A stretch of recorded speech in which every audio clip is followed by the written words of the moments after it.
Let's take a look at this customer supplied part and diagnose some issues that we might have with it.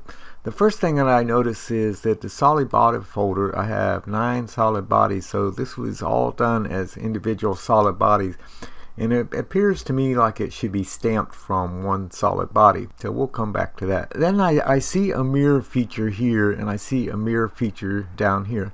Those two mirror features could probably be combined into one mirror feature. I also noticed that there's a work plane up here, and that is really a duplication of the work plane. There's actually, if I go to the origin folder, there is actually a work plane back here. So instead of doing a work plane here and going this direction, you could just use the existing work plane and go in this direction with your feature. I try to avoid creating any extra work planes because the work planes can be deleted or they can go sick. This geometry can't be deleted. You're not going to do anything to cause that geometry to go sick. The next thing I see is this work plane number 2, and I don't even really know what the purpose of this work plane is, so I'm just going to delete it. So this was made with a series of surfaces and then stitched together. But let's drag the end of part marker up under it, so there's one thicken of this surface over here and then several more thickens. Let's go up and turn on the visibility of that stitched surface.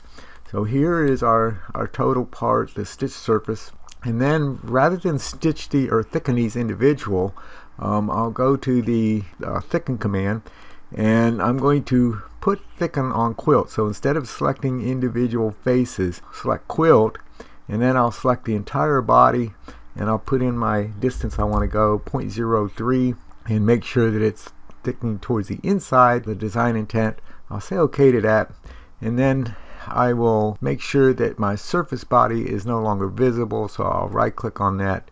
I'll turn off the visibility of the surface body, and so there we have the solid body, and I don't need those 9, so we have 10 right now. I don't need these 9 solid bodies, and so I'm going to right click and I'm going to say delete everything below the end of folded, and so now I have one solid body which I then want to unwrap.